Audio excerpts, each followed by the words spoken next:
मूर्ति सजाई दहो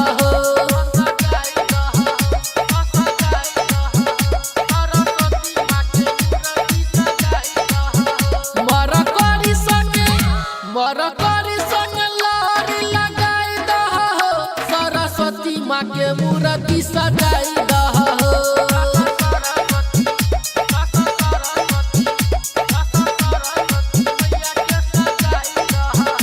भैया डीजे वाला डीजे बजाई दहो सरस्वती माँ के मूर्ति सजाई दहो।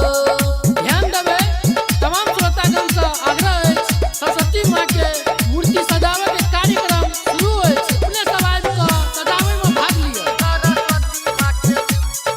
डीजे विकास बेतिया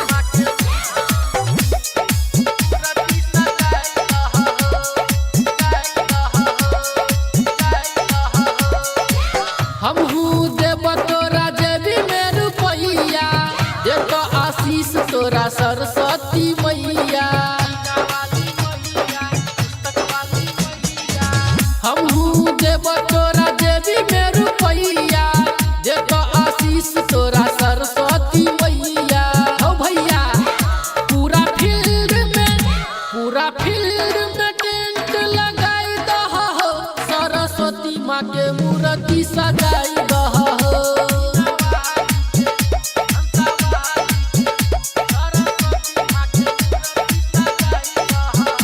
भैया डीजे वाला डीजे बजाई दहो सरस्वती माँ के मूर्ति सजाई दहो। हाँ तो टेंट वाला भैया से आग्रह या झालर ऊपर उठा के लगो माता के मूर्ति देखेबाक चाहिए। डीजे विकास बेतिया